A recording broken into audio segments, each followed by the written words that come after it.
Assalamualaikum warahmatullahi wabarakatuh. Alhamdulillah wa bihi nasta'in. Asyhadu an la ilaha illallah wahdahu la syarika lah. Wa asyhadu anna sayyidana Muhammadan abduhu wa rasuluh. Wa nusalli wa nusallim ala hadzal nabiyil karim. سيدنا وحبيبنا ومولانا محمدا الأمين وعلى آله وصحبه أجمعين. أما بعد، أيها المؤمنون اتقوا الله، أوصيكم وإياي بتقوى الله، فقد فاز المتقون. Muslimin dan muslimat, mudah-mudahan dirahmati Allah Subhanahu wa taala. Di dalam sebuah hadis riwayat daripada Junadah bin Abi Umayyah radhiyallahu anhu, kata dia, ba'asan Nabi sallallahu alaihi wasallam sariyah wa amara alaihim rajulan minal ansar wa amarahum an yuti'uh faghadiba alaihim وقال أليس قد أمر النبي صلى الله عليه وسلم أن تطيعوني قالوا بلى قال عزمت عليكم لما جمعتم حطبا وأوقدتم نارا ثم دخلتم فيها فجمعوا حطبا فأوقدوا فلما هموا بالدخول فقام ينظر بعضهم إلى بعض قال بعضهم إنما تبعنا النبي صلى الله عليه وسلم فرارا من النار أفندخلها فبينما كذلك إذ خمدت النار وسكن غضبه فذكر للنبي صلى الله عليه وسلم فقال النبي صلى الله عليه وسلم لو دخلوها ما خرجوا منها أبدا إنما الطاعة في المعروف أو كما قال hadis sahih riwayat Al-Bukhari dan Muslim. Seorang sahabat Nabi yang bernama Junadah bin Abi Umayyah radhiyallahu anhu, dia menceritakan, kata Junadah, ba'asan Nabi sallallahu alaihi wasallam sariyah. Kata dia, Nabi sallallahu alaihi wasallam telah menghantar sepasukan tentera untuk pergi berperang. Ini sahabat Nabi yang bernama Junadah bin Abi Umayyah, dia cerita. Dia kata satu hari Nabi sallallahu alaihi wasallam telah menghantar satu pasukan tentera sariyah. Dia ada dua dalam Islam. Satu dia panggil ghazwah, satu dia panggil sariyah.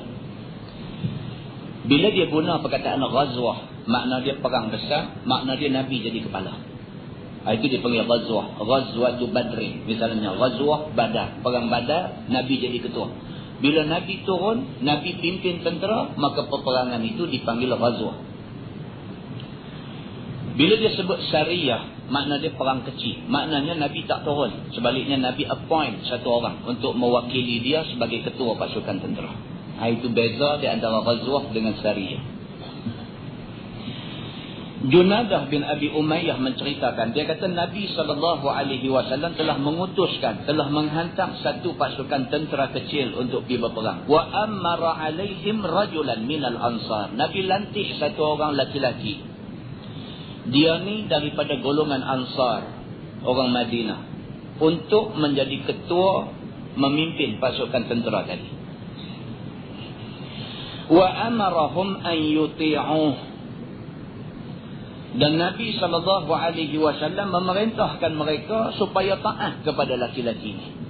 Nabi lantik dia jadi ketua, Nabi pesan dekat orang semua, hampa kena dengar cakap dia ni, dia ketua hampa. Begitu.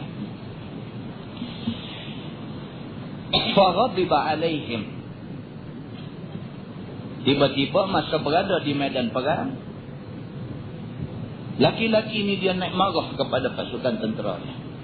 Ghadiba alaihim, dia jadi marah kepada pasukan tentera dia. Waqala, dan dia kata kepada orang-orang yang jadi anggota tentera dia, dia kata, alaysa qad amara an-nabi sallallahu alaihi wasallam an tuti'uni? Dia kata dekat tentera dia kata, tidakkah Nabi sallallahu alaihi wasallam memerintahkan hangpa suruh taat kat aku? Dia jadi mabuk kuasa. Nabi lantik dia jadi ketua, kemudian Nabi pesan dekat orang semua suruh taat pada dia kerana dia ni ketua. Bila dah ada di medan perang sana tu, tiba-tiba dia ni jadi terlupa diri. Maka dengan kerana terlupa diri itu, maka dia perintah orang semua suruh dengar cakap dia. Bila orang tak mau dengar, dia naik marah. Dia kata dekat pasukan tentera dia, alaysa qad amara an-nabi sallallahu alaihi wasallam an yuti'uni? Tidakkah Nabi pesan dekat hangpa semua dulu suruh dengar cakap aku, suruh taat aku? Qalu bala. Jawab anggota tentera dia kata, ya betul. Bahkan memang kami ingat Nabi pesan suruh kami taat kepada kamu. Dan kami taat, memang kami taat. Dia berkata.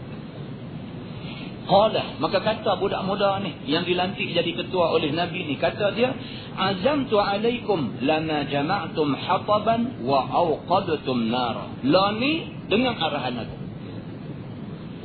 Aku perintahkan kamu semua supaya kamu himpun kayu-kayu api dan kamu nyalakan api yang besar.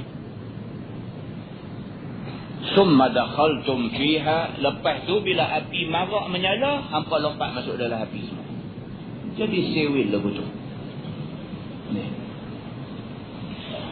Nabi SAW pilih dia suruh jadi ketua. Suruh dia jadi ketua yang baik. Suruh dia jadi pemimpin yang baik. Suruh dia pimpin orang ikut macam mana pimpinan Allah dan pimpinan Nabi SAW. Tiba-tiba lupa diri dia ni. Dengan kerana marah dia kepada pasukan tentera dia, tiba-tiba dia kata macam tu. Dia kata, azamtu alaikum lama jama'tum hataban wa awqadtum nara. Lah ni aku nak perintah hangpa pergi cari kayu api mai banyak-banyak, kita nyalakan api besar di sini. Summa dakhaltum fiha. Lepas tu hangpa bakal lompat masuk dalam api ni. Fajama'u hataban fa awqadu. Maka sahabat-sahabat Nabi pun mengenangkan Nabi dah lantik dia ni jadi ketua, dia turut perintah dia. Pakat kutip kayu api, pakat himpun semua, cucuk api bagi menyala. Falamma hammu bidukhul, bila depa ni semua dah pakat-pakat duk bersedia nak lompat masuk dalam api dah, faqama yanzuru ba'dhum ila ba'din, tiba-tiba ada sebahagian depa ni bangkit duk lawan tengok hang aku. Sebahagian yang lain ni kira nak turut dah. Pasal apa nak turut? Pasal dia ni ketua. Pasal apa? Pasal dia dilantik oleh Nabi jadi ketua kita, dan kita dipesan pula oleh Nabi suruh dengar cakap dia. Dia ketua kita. Nak turut dah. Dalam pada duk ingat nak turut itu, tiba-tiba ada sebahagian lagi rasa tak setuju dengan apa yang diputuskan oleh ketua ni. Faqama, maka bangkit sebahagian mereka ni, yanzuru ba'dhum ila ba'dhin. Hang tengok aku tengok hang macam tu. Faqala ba'dhum, maka berkata sebahagian daripada mereka ni, innama tabi'na an-nabiy sallallahu alaihi wasallam firaran minan nar. Bangkit seorang hak berani sikit. Dia kata apa? Dia kata sesungguhnya kita ikut Nabi Muhammad sallallahu alaihi wasallam kerana kita nak lari daripada api neraka. Ni yang kita semua buat keputusan nak jadi sahabat Nabi, nak jadi pengikut Nabi, nak hidup bersama dengan Nabi, nak mati bersama dengan Nabi, nak berjuang sama dengan Nabi. Yang kita buat keputusan nak bersama dengan Nabi ni kerana kita nak selamat daripada api neraka. Dia kata, afanadkhuluha, adakah hari ni kita pula nak diterjun diri kita masuk dalam api? Dia kata. Bangkit bercakap. Ada seorang bangkit bantah keputusan ketua ni. Fabainama kadzalik, kata hadis ni, dia kata dalam pada keadaan duk jadi kelang kabut ni, iz khamadatin nar, tiba-tiba dengan kehendak Allah api hak cucuh menyala tadi ni reda padam begitu. Api hak cucuh nak bakar diri sendiri tadi ni, tiba-tiba api tu terpadam begitu aja. Wasakana ghadabuh, Dan ketua ni pula hak perintah orang suruh cucuk api, suruh orang pakat terjun masuk dalam api ni, wasakana ghadabuh, tenanglah dia daripada kemarahan. Marah dia pun dah reda. Maka tak jadilah benda tu semua. Habis selesai perang, mereka balik semua.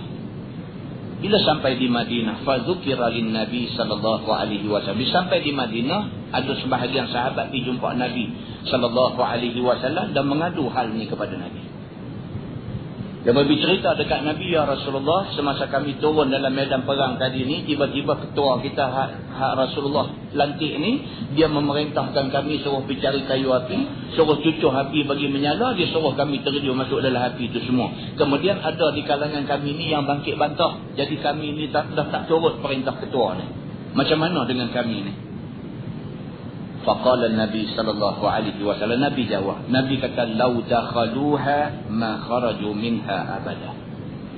Nabi kata, kalau hampa pakat terjun masuk dalam api itu, sama macam hampa bunuh diri, hampa tidak akan keluar daripada api neraka selama-lamanya. Nabi kata akhir sekali, innamat ta'ah fil ma'ruf. Nabi kata, sesungguhnya taat kepada ketua ni hanya kepada perkara ma'ruf sahaja. Walau dia ketua kita. Tapi kalau sekiranya nampak dia gelong, tak boleh taat dia. Lalu tu mudah nak bagi faham dulu tu. Walaupun dia ketua kita, dalam beberapa hal boleh dengar apa yang dia perintah, apa yang dia suruh, apa yang dia atur, kita boleh ikut. Tapi apabila ternyata kegelongannya, maka tidak ada taat bagi dia. Hatta ketua yang dilantik oleh Nabi. Bukan kata hak dilantik oleh orang-orang ramai ni tak. Hak dilantik oleh Nabi. Kalau sekiranya terdapat kegelongan pada dia, ada kepuncah api duk suruh cucuk api, suruh orang duk terjun masuk dalam api semua, ini dah jelas tak betul. Maka Nabi SAW kata, innamat ta'ah fil ma'ruf. Sesungguhnya taat kepada ketua ni hanya dalam perkara ma'ruf. Apabila perkara itu salah di sisi agama, maka tidak ada taat bagi ketua. Hadis itu hadis sahih, riwayat Al-Bukhari dan Muslim. Muslimin dan muslimah yang dirahmati Allah sekalian. Seorang sahabat Nabi yang bernama Muaz bin Jabal radhiyallahu anhu. Muaz bin Jabal ni ahli syura pada zaman pemerintahan Sayyidina Abu Bakar As-Siddiq radhiyallahu anhu. Dia bukan kecil anak, bukan calon-calon orang. Pada masa Sayyidina Abu Bakar As-Siddiq radhiyallahu anhu jadi khalifah, Abu Bakar pilih Muaz bin Jabal untuk jadi salah seorang daripada ahli syura yang akan bertanggungjawab menentukan siapa yang nak jadi khalifah selepas dia. Maka hadis ini diriwayatkan daripada Muaz bin Jabal radhiyallahu anhu. Kata Muaz, bainama ana radifun Nabi sallallahu alaihi wasallam. Kata Muaz, satu hari aku membonceng di belakang Nabi sallallahu alaihi wasallam. Satu hari Muaz naik kenderaan sama dengan Nabi. Dia tumpang Nabi di belakang. Kata dia, walaisa baini wa bainahu illa akhiratur rahli. Dia kata, aku dengan Nabi ni duduk atas kenderaan yang rapat-rapat. Sehingga kan di antara aku dengan Nabi ni tak ada ruang, melainkan sedikit ruang di bahagian belakang. Mahabak kata dia naik kenderaan dengan Nabi ni, naik duduk rapat. Sehingga kan dia kata, walaisa baini wa bainahu illa akhiratur rahli. Aku dengan Nabi tak ada ruang. Dia kata rapat, duduk rapat, melainkan ada sikit ruang di belakang sana. Nah abang kata dia naik kenderaan dengan Nabi ni, naik rapat-rapat begitu. Kata dia, sedang aku naik kenderaan bersama dengan Nabi SAW ini, tiba-tiba Nabi SAW bersabda pada dia. Nabi kata, ya Muaz. Nabi kata, wahai Muaz. Lepas tu Nabi dia. Muaz bin Jabal pula bila dengar Nabi kata, ya Muaz, wahai Muaz, dia terus jawab. Dia kata, labbaika Rasulullah wa sa'daik. Ini kata-kata penghormatan yang diberi oleh dia pada Nabi SAW. Labbaika Rasulullah. Dia kata, aku ya Rasulullah. Wa sa'daik. Mudah-mudahan kamu bahagia ya Rasulullah. Kita ni ya aja. Kan? Bila orang panggil kita meh, kita kata ya. Ya. Tapi sahabat Nabi dengan Nabi ni, bila Nabi panggil dia, ya Mu'adz, dia tidak jawab na'am. Dia tidak jawab aywah. Dia tidak jawab bala. Dia tidak jawab ana ya Rasulullah. Tapi dia pilih satu ungkapan kata-kata yang menggambarkan hormat dia pada Nabi ni habis. Nabi panggil dia, ya Mu'adz, wahai Mu'adz. Dia jawab balik, labbaika Rasulullah wa sa'daik. Tengok tu. Labbaika Rasulullah. Dia kata, aku ya Rasulullah wa sa'daik. Dan mudah-mudahan kamu bahagia. Kata dia, summa sara sa'ah. Lepas Nabi panggil lagu tu, lepas dia menyut, summa sara sa'ah. Terus berjalan begitu saja, Nabi tak kata apa pun. Nabi panggil dia, wahai Mu'adz, dia kata ya. Lepas tu Nabi tak kata apa. Mereka terus perjalanan mereka dengan naik kenderaan. Begitu aja. Summa qala Nabi SAW. Lepas berjalan tak apa lama, Nabi kata pula, ya Mu'adz. Nabi kata, wahai Mu'adz. Dia kata pula, labbaika Rasulullah wa sa'daik. Dia kata, aku ya Rasulullah, mudah-mudahan kamu bahagia. Summa sara sa'ah. Kemudian terus perjalanan juga. Nabi tak kata apa juga. Begitu. Kemudian Nabi kata lagi, ya Mu'adz, wahai Mu'adz. Dia kata pula, labbaika Rasulullah wa sa'daik. Aku ya Rasulullah, mudah-mudahan kamu bahagia. 3 kali benda ni jadi gitu. Nabi panggil, lepas tu dia menyut, lepas tu sengap, lepas tu Nabi panggil, lepas tu dia menyut, lepas tu sengap, lepas tu Nabi panggil, dia menyut, sengap. 3 kali begitu. Summa qala Nabi sallallahu alaihi wasallam. 3 kali panggil baru Nabi kata. Nabi kata, hal tadri ma haqqullahi ala ibadi? Nabi kata, wahai Mu'adz, tahukah kamu apakah hak Allah ke atas hambanya? Tu. Pasal apa Nabi ulang sampai 3 kali ni baru Nabi kata? Di kalangan ulama hadis mengatakan bahawa ini menunjukkan apa yang Nabi nak kata ni penting sekali. Itu tujuan dia. Nabi nak tarik perhatian ni. Nabi nak habaq ni satu benda penting. Maka Nabi tak terus habaq. Sebaliknya Nabi dia bagi gazet dulu. Tujuan dia apa? Tujuan dia supaya orang nak dengar Nabi kata ni, dia suspend apa Nabi nak kata. Dan sekali lagi bila Nabi kata, dia bagi perhatian penuh. Itu tujuan dia. 3 kali Nabi SAW ulang kata, barulah kali keempat Nabi kata, hal tadri ma haqqullahi ala ibadi. Nabi kata, kamu tahu tak? Dia kata, apakah hak Allah ke atas hamba-hambanya? Maksudnya, hang tahu tak apakah tanggungjawab hamba terhadap Tuhan? Itu maksudnya. Mu'adz kata, Allah wa rasuluhu a'lam. Mu'adz kata, Allah dan Rasul yang lebih mengetahui, aku tidak tahu. Nabi kata, haqqullahi ala ibadi an ya'buduhu wa la yushriku bihi syai'ah. Nabi kata, aku nak bagi tahu dekat kamu wahai Mu'adz, tanggungjawab kita sebagai hamba, kita hendaklah menyembah Allah Subhanahu wa taala dan jangan kita syirik Allah dengan satu benda. Tanggungjawab kita sebagai hamba Allah apa dia? Sebagai hamba Allah, ya'buduhu, kena sembah Allah. Sembah bukan erti kata sembah semayang, bukan kata buat haji, bukan erti kata keluar zakat, bukan erti kata puasa bulan Ramadan sahaja, tapi sembah dalam maksud kata apa yang Tuhan suruh, semua kita taat, kita buat. Maka kita hamba Allah Subhanahu wa taala. Semua. Selagi mana tidak semua, bermakna selagi itu kita bukan hamba Allah. Pasal kita boleh buat samsing dengan Allah. Kalau kita turut semua, bermakna kita hamba Allah. Tapi kalau ada turut, ada tak turut, maknanya kita samsing lagi dengan Allah. Samsing lagi. Ada benda kita turut, ada benda kita bantah. Kita samsing lagi dengan Allah, kita belum hamba Allah. Begitu. Hari Sabtu lepas, keluar dalam surah abang, harian Metro. Baca. Budak kena tibai dengan cikgu sekolah. Kena tibai dengan cikgu sekolah sampai berdarah. Masuk Sarawak tu.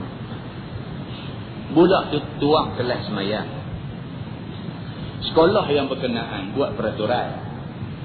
Hari Senin, pelajar tingkatan 5 kena semayang. Sebelum balik, kena pergi semayang dulu. Lepas semayang, balik. Hari Selasa, tingkatan 4. Hari Rabu, tingkatan 3. Buat peraturan macam tu. Budak-budak ni, kalau tak buat peraturan tu, tak semayang. Yang kata budak-budak ni, dia tak semayang. Di rumah tu pun, pak dia, mak dia duduk kata, semayang dah lagi. Semayang dah. Semayang dah ni duduk di mulut. Walhal tak semayang.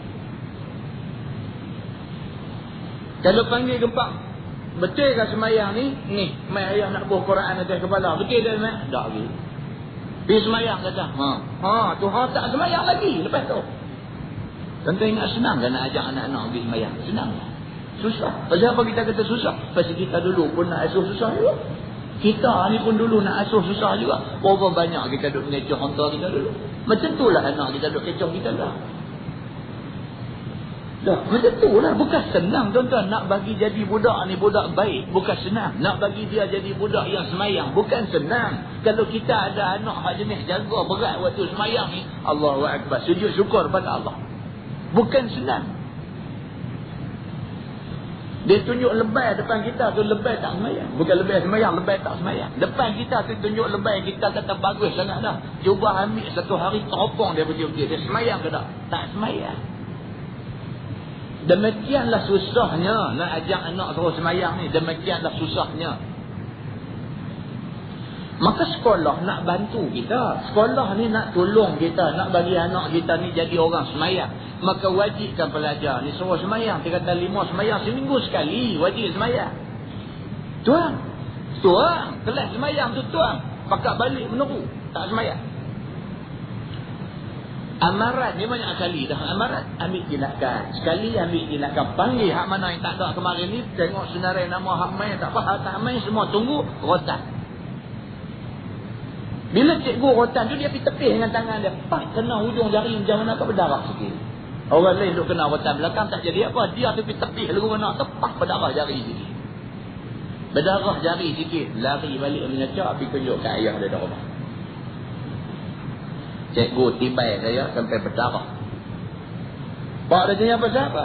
Dia kata pasal cik tak semayang. Cik tak semayang saja. Kecil saja. Kata semayang ni tak ada apa-apa. Cik bukan curi duit orang. Cik tak semayang je.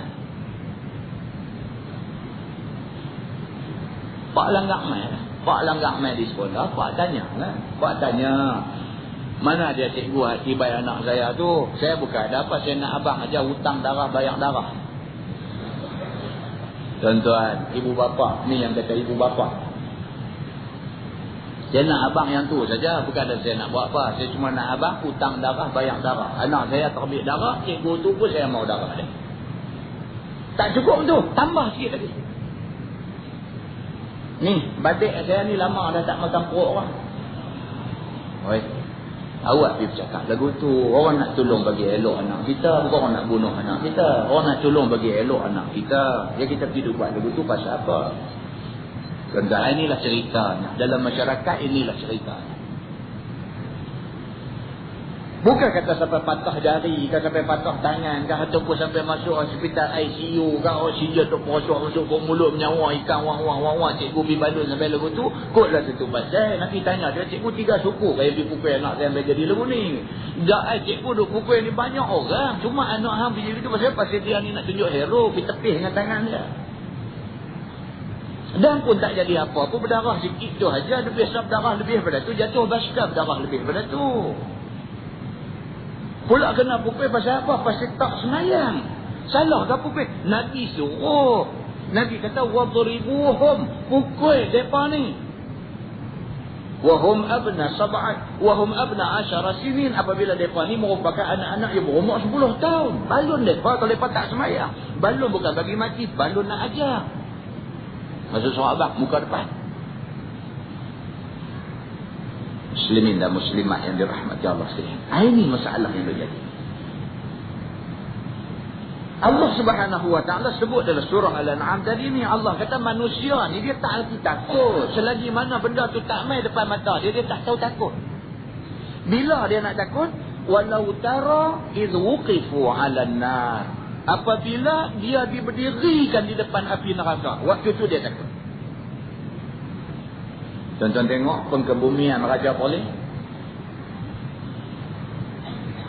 Tengok mufti Perlis. Baca lagu mana? Qul in kuntum Qul innal mauta alladhi tafirruna minhu fa innahu mulaqikum. Dia baca ayat depan raja-raja, sultan-sultan. Katakanlah wahai Muhammad, adalah kematian yang kamu semua cuba nak lari daripadanya. Fa innahu mulaqikum, sesungguhnya dia akan jumpa kamu. Baca lagi ayat ni, walau fi burujin musayyadah, walaupun kamu duduk atas mahligai istana yang tinggi-tinggi dan kukuh, kematian akan jumpa kamu. Kamera pergi suluk muka raja-raja ni. Kakak angguk semua. Macam tu lah kena. Macam tu. Sekali-sekala kena dengar ayat Quran ni. Sekali-sekala kena dengar. Oh, mati. Sungguh kawan kita mati. Raja yang paling lama dalam dunia. Dalam dunia tuan-tuan. Bukan dalam Malaysia. Dalam dunia. Raja yang memerintah paling lama dalam dunia. Idza jaa ajaluhum la yastakhiruna sa'atan wa la yastaqdimun. Mai ajal tak ada nak lewat, tak ada nak awal walau 1 second. Habis. Yang tiba. Bila benda ni duduk depan mata, yang tiba. Tengok depan mata macam mana mayat tu orang buat mai, macam mana mayat tu huluk masuk di dalam liang, pakai duk tengok. Macam mana mayat tu diletak dengan kain kapan, walaupun mempunyai kekayaan yang melimpah ruah, mempunyai kuasa, mempunyai rakyat yang ramai, mempunyai macam-macam ni, bila matikan putih biasa saja. Dia kubur dalam tu, dia irin bagi duduk mengiring menghadap kiblat. Serupa macam orang lain aja. Kalau masa nak tanam tu serupa, dalam kubur muka dan nakir dia layan serupa aja. Dia layan serupa aja. Muslimin dan muslimat yang dirahmati Allah SWT. Bila benda macam ni mai jadi depan mata, baguslah. Nak tahan berapa hari sedang tak tahan. Tapi bila mai depan mata tu, sedang. Nabi SAW kata, tanggungjawab kita sebagai hamba nombor 1 sekali, sembah Allah Subhanahu wa ta'ala, abdi diri kepada Allah Subhanahu wa ta'ala, jangan syirik Allah dengan apa benda sekalipun. Summa sara sa'ah, kemudian jalan terus, tak cakap apa benda. Kemudian Nabi SAW bersabda lagi, Nabi kata, ya Mu'az bin Jabal. Dia kata, wahai Mu'az bin Jabal, panggil nama penuh pula. Kata Mu'az, labbaika Rasulullah wa sa'daik. Dia kata, aku ya Rasulullah, mudah-mudahan kamu bahagia. Nabi SAW bersabda, Nabi kata, hal tadri ma haqqul ibadi ala Allah idza fa'alu. Nabi kata, Mu'az, aku nak tanya kamu lagi satu soalan. Kamu tahu tak apakah hak hamba ke atas Allah Subhanahu wa ta'ala apabila dia buat benda yang Allah suruh dia buat?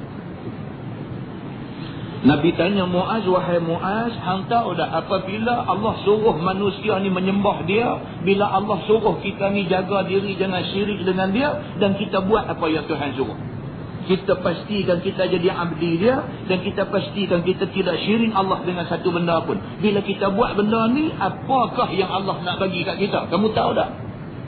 Nabi tanya begitu. Jawab Mu'az, Allah wa rasuluhu a'lam. Dia kata, aku tak tahu, Allah dan Rasul sahaja yang tahu. Kata Nabi SAW, haqqul ibadi ala Allah an la yu'adzibahum. Nabi kata, menjadi hak hamba ke atas Allah ialah Allah Subhanahu wa ta'ala tidak akan azab mereka. Muslimin dan muslimat yang dirahmati Allah SWT, faham daripada hadis ni ialah, yang pertama, kalau sekiranya kita betul-betul taat kat Tuhan. Taat dalam arti kata hak Tuhan suruh buat belaka. Taat dalam maksud kata hak Tuhan larang tinggal ke semua. Maka menjadi tanggungjawab Allah Subhanahu wa ta'ala untuk menjanjikan kita terlepas daripada azab dia.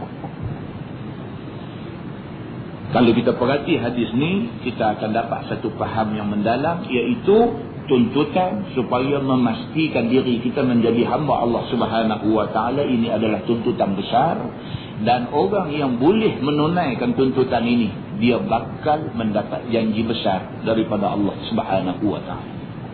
Muslimin dan muslimat yang dirahmati Allah sekalian, mudah-mudahan mukadimah dua buah hadis itu memberi manfaat kepada kita semua, insya-Allah. Kita menggunakan Bahrul Mazi jilid 10. Cuba buka muka surat 2 jilid 10. Kata dia, Bismillahirrahmanirrahim. Masalah orang yang kena laknat Nabi dengan sebab arak. Kita masih lagi berada tentang masalah jual beli arak.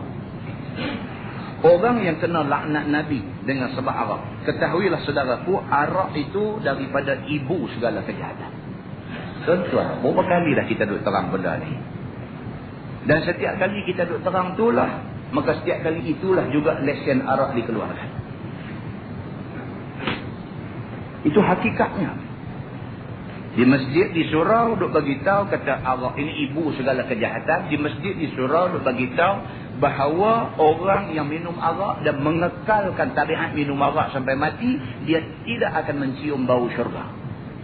Di masjid, di surau duk habang benda ni, di luar daripada masjid dan surau duk lulus lesen dia. Apabila seseorang itu sudah menjadi tahi arak, nescaya berhimpunlah segala kejahatan padanya. Bila satu-satu orang tu dah jadi tahi arak, kaki arak, sampai lori bawa arak lalu, botol duk bunyi korang-korang tu, ayo lihat dia mocik lah. Punya tak boleh tahannya dia dengan arak ni. Dengar botol duk berkisar atas lori tu, dia ayo lihat mocik lah. Seperti mana orang yang mabuk dadah ni. Bila dia main masa dia gian, dia ketagih ni, ya Allah, hak duduk dalam lokap ni, dia pergi gigit besi tu, tuan-tuan. Dia gigit besi tu, dia gigit tu sampai berdarah gusi-gusi dah. Saya tengok dah. Pergi tengok dah. Bukan masuk pergi apa dah. Pergi tengok. Dia ni bukan menagih kan. Dah lah. Pergi tengok. Mereka kata, Ustaz tak nak tengok. Pasal apa Ustaz duk bagi public speaking. Mereka kata Ustaz duk ceramah, duk abang orang tolong abang sah. Dia kata ni. Hak mana yang baru-baru masuk ni, yang duduk pakai baju t-shirt color merah ni, boboh dalam lokap ni, dia main time, dia gian tu, dia main time, dia ketagih tu, jerjak besi lokap dia tu, dia pergi pegang, dia kekang dengan gigi tu, dia gigit tu, dia gigit habis punya kuat, nak pergi hilang dia gigit punya gigit, berdarah gusi ni, merambu darah di mulut ni. Tuan-tuan, benda ni jangan kena, tuan-tuan, jangan kena sekali binasa kita. Seperti mana dadah, demikianlah arak. Bahkan arak ini ibu segala kejahatan. Dia kata, iaitu mau ia mencuri, dan mau ia berzina, dan mau ia bergaduh, dan suka ia kacau orang yang baik-baik, dan derhaka ia kepada Allah dengan tidak bersempadan. Orang yang kena arak ni, dia kata, membujur lalu melentang patah. Duduk berlalu kiambang bertaut. Tak ada kena-mengena pun. Ingat apalah tadi sajalah dah debut bagi sedap tu sambung pergi sekali. Tapi dia tak nak kena-mengena. Duduk kiambang ni tahu calik. Nak abaknya kata apa? Nak abak kata benda ni yang kata arak ni kena aja habis. Sebut sahaja yang kata maksiat ni apa? Dia boleh buat ni. Mencuri, berzina, bunuh orang, bergaduh, derhaka Allah ni bukan cerita dah. Bahkan dia tulis dalam kitab ni, dia kata, dan derhaka Allah dengan tidak bersempadan. Maksudnya tak ada patah larang dah bagi dia. Dan mau datang penyakit arak itu kepadanya. Dia nak main lagi penyakit lain. Selepas daripada kena dah arak tu, main macam-macam. Dia nak main lagi penyakit arak ni. Tuan-tuan, arak ni masuk dalam perut. Kalau tak tahan, pecah usus perut tu kerana panas dia ni. Tapi buat dan kerana puak-puak ni duk minum selalu dah, perut dia pun jadi tebal-kebal lagu mana apa dia apa. Kalau orang yang tak biasa kena ni, sekali pergi kena sebotol, pecah perut ni. Panas arak ni. Kita kalau naik kapal terbang, pergi masuk yang Golden Launch tu. Masuk orang duk naik first class dengan business class ni. Masuk pergi dia ada buat satu penjuru tu untuk orang minum liquor, minum arak. Kita masuk, kita duduk bahagian ni, kita duduk tengok lah bahagian ni. Kita duduk tengok tu, tengok depan minum arak ni tuan-tuan, dia tuang sikit aja.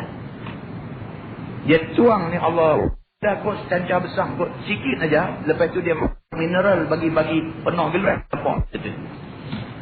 Yang tu pun tuan-tuan, dia minum-minum tu saat kita duduk lali. Orang panggil boarding, dia tak pergi.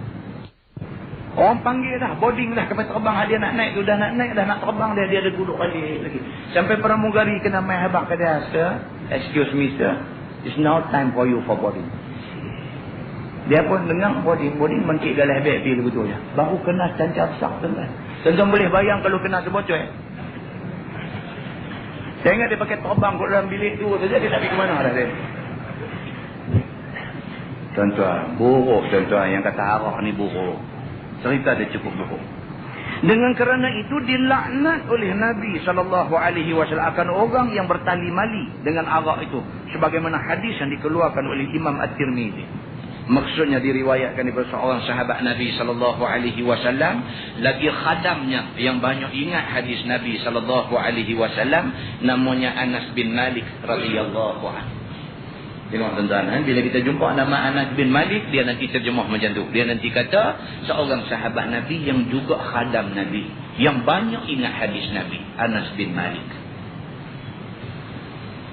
Apa kata Anas bin Malik ini? Kata dia telah bersabda Nabi SAW. Telah dilaknat oleh Rasulullah SAW pada arak itu 10 orang. Anas kata Nabi SAW melaknat 10 golongan manusia berhubung dengan arak ini. Siapa mereka ni? Yang pertama dia kata asirah, iaitu orang yang kerja memerahnya. Kerja perah dia. Yang ni siapa-siapa orang yang mengambil umpama buah anggur, kemudian diperah akan dia, mengambil airnya buat arak. Maka ia seorang daripada orang yang kena laknat Rasulullah SAW akan dia. Dan ialah orang yang membuat arak. Ada orang hari ni, dia kata apa? Dia kata masalah kita hari ni ialah kerana kita tidak mau berpegang pada Islam yang sebenar. Dia kata, kita kena pegang kepada Islam yang sebenar dengan tangan-tangan buat begitu. Kita kena pegang pada Islam yang sebenar.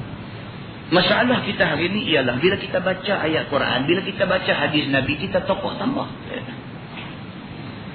Quran menganjurkan kita supaya menjaga persaudaraan.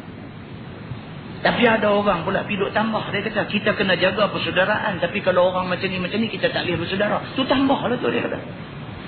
La ilaha illallah.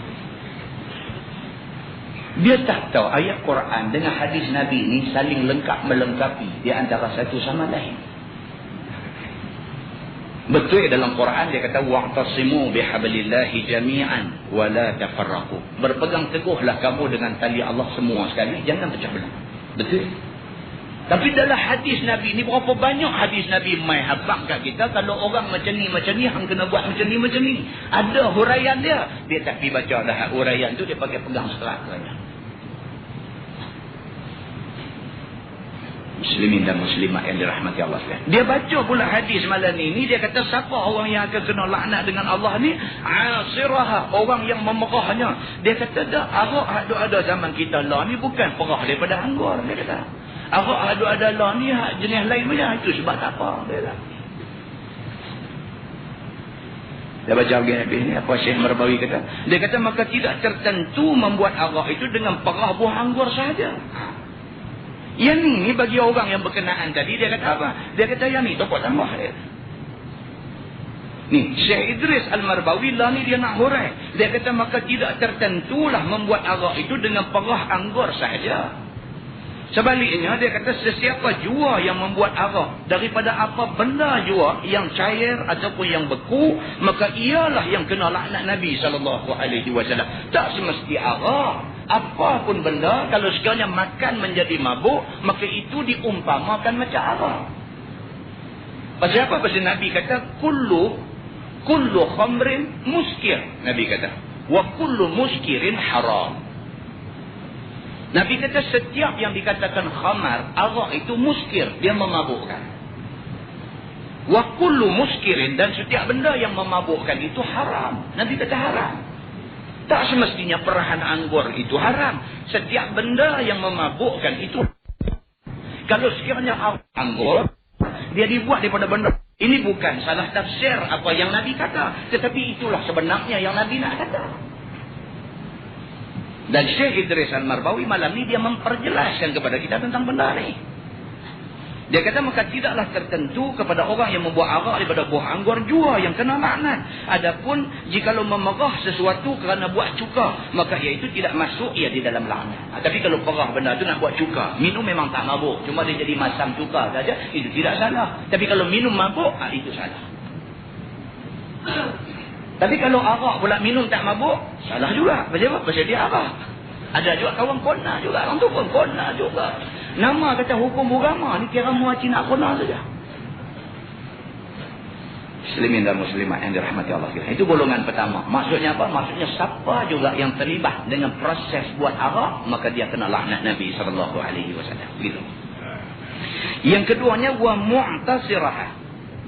Artinya, dan orang yang diperahkan dia, iaitu siapa orang yang mempunyai pohon anggur dan yang seumpama dengannya, tiba-tiba diambil buah anggur itu dan dibuatkan arak baginya dan juga miliknya, maka ialah orang yang kena laknat oleh Rasulullah SAW. Dia ni pula apa? Dia tak buat arak, dia tak perah anggur ni, tapi dia supplier kepada kelang yang duk buat arak. Supplier, dia duk supply anggur kepada kelang yang nak buat arak. Maka dia juga dilaknat oleh Nabi SAW. Maka orang perah hak buat kerja di kelang tu memang kena dah. Ni hak duk supply barang ni juga kena.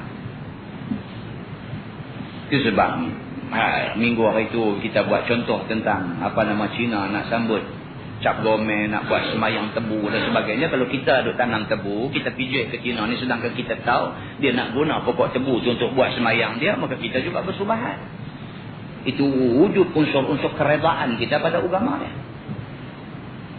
Dia main nak beli sebatang aja, nak dengan daun-daun sekali. Ni apa lagi ni? Kalau tak pergi sandang tepi pintu rumah dia, apa dia nak buat? Dia nak pergi sandang lah, dia nak guna untuk semayang sesat dia. Kita pula pergi jual ke dia. Maka kita pun sama lah, kita supplier pada dia. Yang ketiganya, dia kata, wasyaribaha. Artinya ialah orang yang minum arak itu pun kena laknat ia. Jikalau meminumnya itu tidak memabukkan sekalipun. Minum tentu salah. Walaupun dia minum tak mabuk, walaupun dia minum dengan alasan apa, dia duduk di negeri sejuk. Kalau dia tak minum, dia tak boleh buat kerja. Maka dia kena minum. Maka minum itu juga kena laknat oleh Allah dan oleh Nabi SAW. Tak boleh. Cerita dia tak boleh. Dan jikalau setitik sekalipun, atau kerana minum untuk membuatkan ubat sekalipun, kerana arak itu telah dikhabarkan Nabi bukannya ubat yang mensihatkan badan, bahkan ia ubat yang menyakitkan badan dan merosakkan akal manusia. Kalau orang main doa abang kat kita satu petua, dia kata hang ada penyakit penat ke? Kata ada lah lama dah, 15-16 tahun dah kata. Ada satu lah dia kata, tapi tak tahulah nak kata hari itu ada orang try, tapi Alhamdulillah dia kata. Alhamdulillah lah dia kata. Apa dia kata? Dia minum arak secanca. Arak jenis mana? Dia tanya. Dia kata bulldog. Oh secanca ya, tak tahulah dia abang secanca lah, jangan try tengok dia kata. Secanca pun tak boleh. Bukan secanca, setitik pun tak boleh.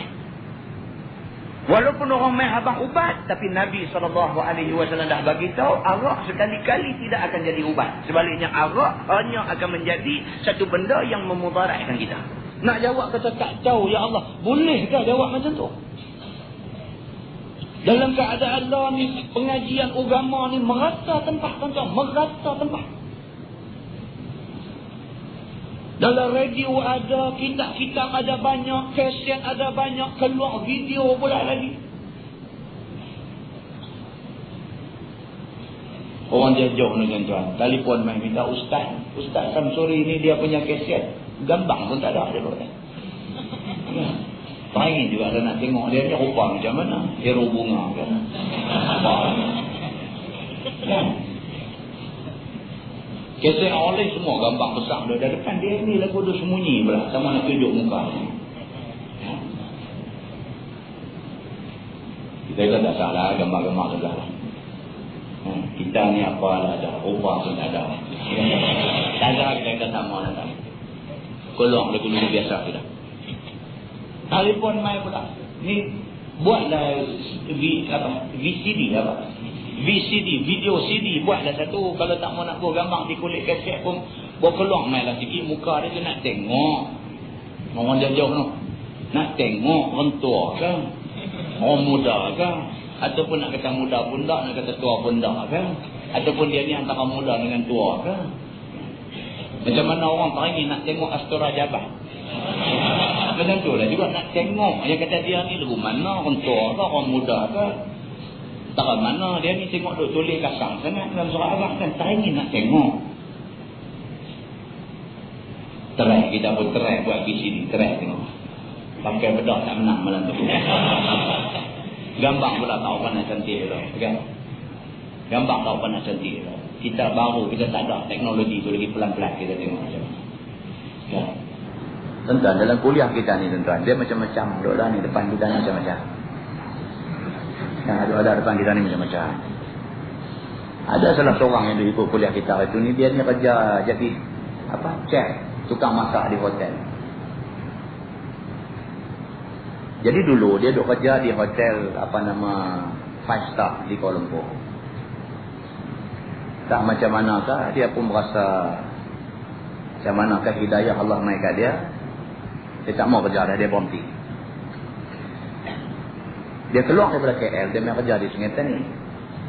Sahabat tidak, kalau dia ada malam ni saya minta maaf nak saya buat cerita dia. Dia tinggal KL, dia main kerja di Sungai Tani. Dia main kerja di hotel yang kurang bintang. Bila kurang bintang, kurang gaji. Dia jumpa saya di masjid macam ni, dia kata ustaz, dia kata ceritalah pengalaman dia. Jadi chef di hotel 5 bintang ni ustaz, dia kata kami bila masak jenis-jenis western food ni, masakan barat punya, Europe punya makanan dan sebagainya ni, kami kena campur sikit liquor, dia kata dalam makanan tu, kena buah apa?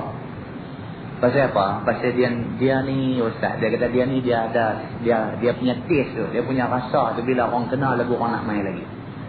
Saya kata bukan rasa, itulah yang dikatakan ketagihan arah. Tapi dia tidak ketagih dalam bentuk minum arak botol tu, tapi dia dalam bentuk makanan tu. Dia suka, dia teringat nak pergi makan di hotel tu. Pasal apa? Pasal rupa-rupanya makanan itu bercampur dengan liquor, dengan arak. Jadi itu ustaz, dia kata bila dah duk dengar agama ni apa semua, dia kata ni macam saya punya kerja ni macam mana ustaz? Duk masak, duk tuang arak tu masuk. Kalau buat mi pun masuk, kalau buat kuih tiaw pun masuk, kalau buat gulai pun masuk, kalau apa pun kira masuk. Masuk. Lebih-lebih lagi makanan hak jenis western food ni. Jenis makanan barat ni mesti masuk. Saya kata tak boleh. Tak boleh. Kena bubuh. Dia kata. Pasal apa mereka ada ketua pula. Chef ni ada ketua. Main duduk round. Hak topi lagi tinggi tu ketua. Dan hak dia punya ni topi pendek sikit. Hak topi lagi tinggi tu nanti duduk main round. Tengok kalau tak bubuh kira salah. Jadi dia kata macam mana ustaz? Kata tak boleh. Dan kalau tujuan anta tanya anak, nak minta anak kata tak apalah bagi anta kira boleh. Oh tak boleh. Ustaz bukan ada kuasa boleh duk lepas orang tu orang ni, tak ada. Polis trafik boleh lah. Kan? Polis trafik boleh lah kalau kita nak main mengaji. Ni terlupa nak pakai helmet ke apa ke, dia tahan tengah jalan, dia kata ni mana helmet mana. Allah kata terlupa. Nak pergi masjid, dia kata masjid tak apa-apa. Boleh lah. Tapi kalau mai jumpa ustaz, minta ke ustaz ni macam mana ni, kira bagi can ustaz boleh ke? Tak boleh. Pasal ini soal hukum. Tidak pakai helmet itu tidak kena soal di padang mahsyar. Tapi mencampurkan arak dalam makanan itu disoal di padang mahsyar. Itu beza dia. Ada juga satu lagi pula mai tanya ni, cara tanya tu macam nak pujuk kita, suruh kita kata boleh ke tak? Tak boleh. Kita kata pasal apa? Kata tak boleh. Pasal hukum. Sudah jelas dalam Quran, sudah jelas dalam hadis. Antum saya panggil siapalah. Ada PhD 3 kali. PhD pun tidak boleh menghalalkan yang Allah haramkan. Tidak boleh mengharamkan yang Allah halalkan. Itu prinsip dia dalam agama. Maka sahabat kita tadi ni bila mereka tanya, saya kata tak boleh. Arak ni walau setitik tak boleh. Habis lah duk kerja lagi kan, lah berhenti. Kalau dia kata dengan kerana duk main was-was, dengar ustaz punya tip pasal syubhat, pasal apa, dia kata dia main semak ustaz dia. Duk main berasa ni rezeki ni halal tak halal pula, duk tengok anak pula dia main lemah. Habis saya pun cakap tawakal ala Allah. Dia kata saya letak jawatan nak berhenti. Dia kata lah main kerja hotel lah, bintang pun tak apa nak banyak. Lepas tu bintang ada tu pula malak pula sikit. Lah gaji pun sikit lah. Dia kata jangan lebih tu lah.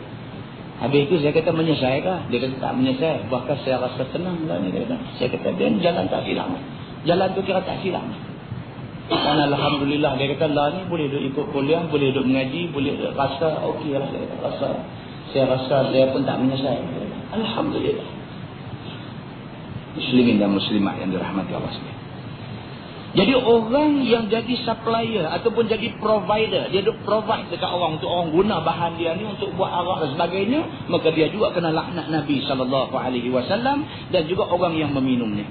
Dan yang keempatnya wahamilaha, artinya orang yang menanggung arak itu supaya dibawa ke mana-mana tempat yang disuruh oleh tauqirnya, ataupun menanggung menjualkannya, ataupun menanggung membelinya, ataupun menanggung mengunjukkan pada siapa-siapa. Maka tiap-tiap nama yang menanggung itu ialah orang yang dilaknat oleh Nabi SAW. Buta aja tuan-tuan. Dia ni bukan tauqir arak, dia bukan pemilik perinis yang meniagakan arak, tak ada. Dia ni cuma kerja duk pikul barang aja. Kena laknat juga dengan Allah dan dengan Nabi SAW.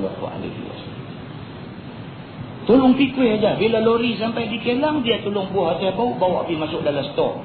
Dia yang tolong pikul ni. Dilaknat Allah dan dilaknat oleh Nabi SAW.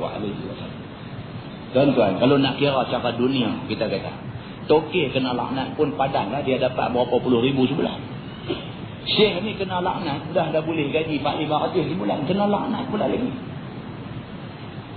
Kawan nu, akhirat dia tak dapat apa dah. Kalau dia terus macam tu sampai mati, akhirat dia tak dapat apa. Tapi korang-korang dunia ada juga ke dia.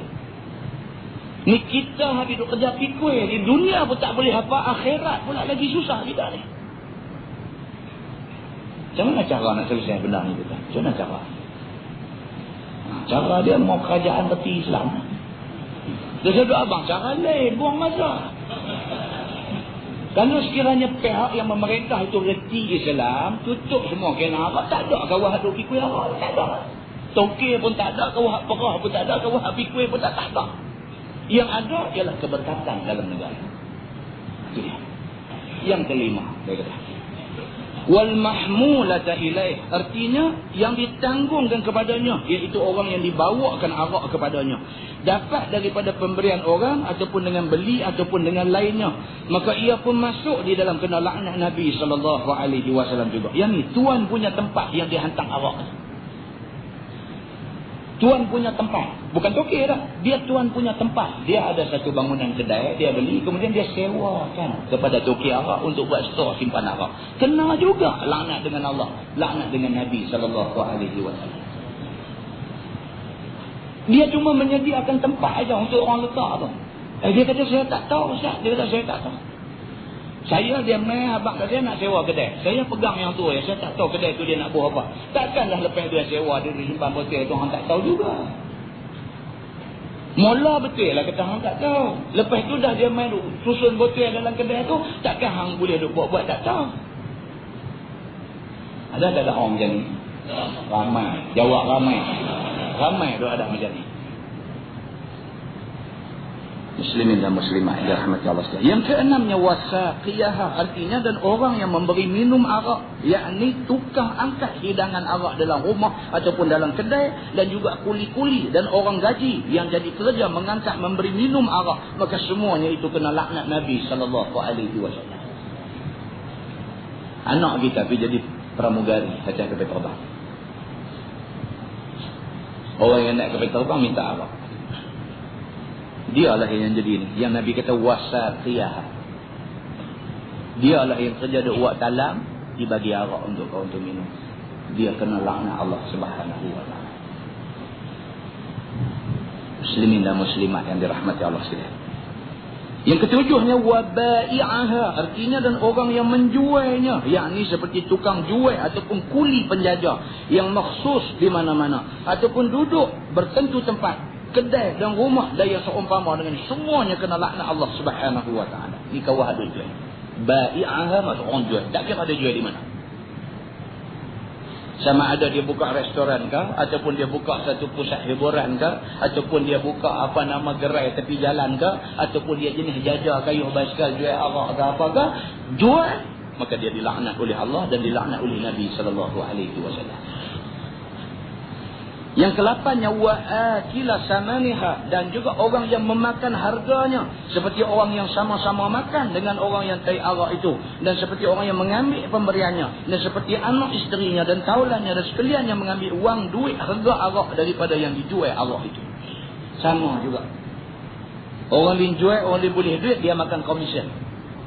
Juga kena laknat Allah dan kena laknat Nabi sallallahu alaihi wasallam. Tuan-tuan, kalau kita nak contohkan, ada juga duk main kuliah kita ni, duk main golf. Ada. Walaupun ramai yang duk menebas, tapi ada yang main golf. Tanya dia ikut kuliah kita. Jadi mereka ni masalah lah dengan main golf. Main golf itu tak ada salah apa. Tapi masalah mereka punya trend di golf club ni. Kalau dia dapat hole in one. Tu nak cerita pasal golf. Bukan kata saya main dah. Pasal mereka main tanya. Saya dengar cerita tu. Hole in one ni apa tuan-tuan? Macam Tiger Woods tu. Orang pandai main golf. Dia pukul bola tu. Pum! Sekali dia geduk masuk lubang. Yang tu dia panggil hole in one. Sekali pukul masuk lubang. Hadiah yang disediakan kepada orang yang pukul golf sekali tu terus masuk lubang. Itu hebat. Kadang-kadang Volvo 850. Kadang-kadang BMW 7 Series. Ikutlah. Ikut pihak sponsor nak bagi hadiah apa. Dekat tu tak apa lagi. Tak apa lagi kita masuk pertandingan dan kalau kita menang dapat hadiah. Dengan syarat kita tak ada bubuh duit. Kalau kata ada 20 orang pakat-pakat bubuh duit, kemudian kawan yang menang pakat balik duit, hak kalah rugi, itu jadi judi. Yang ni tak ada apa. Yang ni ada sponsor yang bagi hadiah tu. Cuma mereka pergi main saja. Siapa menang, sponsor bagi hadiah. Itu dari segi agama tidak salah. Tidak salahnya tu. Yang salahnya apa? Bila dia menang hole in one, kira hari tu siapa juga yang minum, yang makan, yang apa juga di golf club tu, daripada pagi buka kedai restoran dia tu sampai tutup, dia kena bayar. Yang tu mereka punya, nak kata apa, mereka punya style macam tu. Memang peraturan dia macam tu. Peraturan dia macam tu. Siapa hole in one, hari tu semua dia kena bayar. Jadi kalau hari tu ada 50 orang pergi main golf, kalaulah kata 20 orang tunggang, dia kena bayar. Habis dia ni kira berdosa ke tak? Berdosa. Dilaknat Allah dan dilaknat oleh Nabi sallallahu alaihi wasallam. Jadi bila saya jawab dekat dia kata berdosa, saya kata kat dia lah ni macam ni. Dia berurusan dengan tempat tu, dia berurusan dengan dia, kata saya tidak akan bayar untuk orang yang minum arak. Saya hanya akan bayar untuk orang yang minum fresh orange, makan goreng pisang dan sebagainya sahaja. Saya tidak akan bayar untuk orang yang minum arak. Boleh tak boleh biar abang begitu? Ada kata tak boleh. Tak boleh, dia bayang kena bayang semua kan. Macam tu kalau tu saya bagi kena hole in one. Kalau macam tu nak jadi, tu saya bagi kena hole in one. Dia kata tapi sayang Volvo 850 dia lah. Saya kata Volvo tu tidak sebesar, harga dia tidaklah sebesar harga diri kita yang nak kena bakar neraka esok ni. Macam tu kalau tak mahu dah. Tuan-tuan, ini satu benda yang kita nak kena bagi tahu. Itu kena selit juga. Pasal ada orang main golf, main dengar kuliah kan? Jadi bila dia dengar Allah, dia kata aku belanja 3 kali dah. Hak mana tak tahu minta ampun ke Allah. Lepas ni dia lupa lah. Macam tu. Baik, yang ke-9nya dia kata wal mustariyalaha. Artinya dan orang yang membelinya kerana dirinya sendiri, ataupun kerana ahlinya, ataupun kerana jamuan dan kerana menjual dan kerana menyiaga dan sebagainya. Tak kira. Sama ada dia beli kerana dia nak minum, ataupun dia beli kerana nak jamu orang main rumah dia, ataupun dia beli kerana dia ni jadi orang tengah nak pergi jual ke orang pula ke apa ke. Kira dia beli bayar duit aja, dia kena laknat Allah dan juga laknat Nabi SAW. Dan semuanya itu dilaknat oleh Nabi SAW. Dan yang 10-nya wal mustaratalah. Artinya dan yang membelikan baginya, iaitu seperti kuli-kuli dan orang yang menolong membelikan dan orang-orang suruhan dan sebagainya. Dia ni nak minum, dia upah orang suruh pergi beli. Kawan diupah untuk pergi beli itu juga, kena laknat Allah Subhanahu Wa Taala. Tak padan dengan upah RM2. Upah RM2 aja untuk tolong pergi beli, dia kena laknat sama macam kawan yang minum, sama macam toki arak untung puluh-puluh ribu tu. Begitu. Baik, dia kata dan begitulah juga kerani dan juga yang jadi saksi dan juga yang memberi utang wang kerana minum arak dan lainnya, semuanya itu masuk dalam laknat Rasulullah sallallahu alaihi wasallam. Kawan tu tak ada duit, mai kat kita, dia kata ni aku tak boleh, tak tahan ni, aku nak kena minum juga ni, pinjam duit hang esok aku bayar balik. Kita pun berkeluar, ni jangan duk sabit dosa, jangan duk bagi kat aku nak ambil duit. Selamat dengan hang kena laknat. Ada tak ada orang yang cakap tu? Ramai tu ada.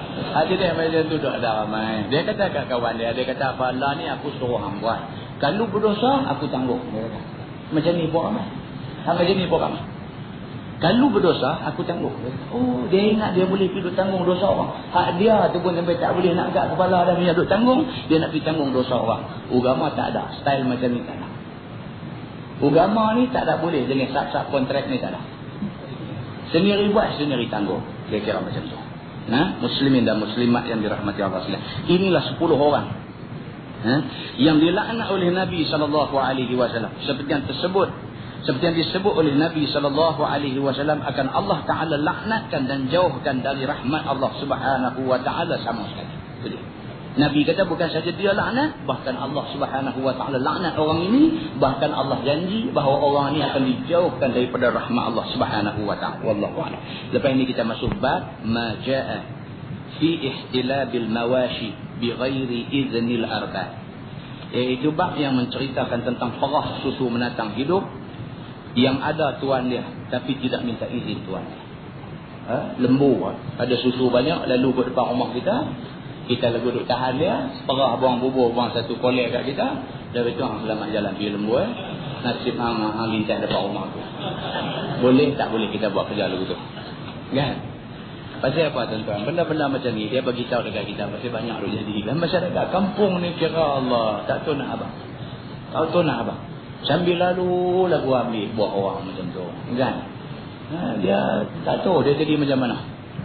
Jadi dalam agama bolehkah kita buat mudah macam tu? Sedangkan ini soal hukum.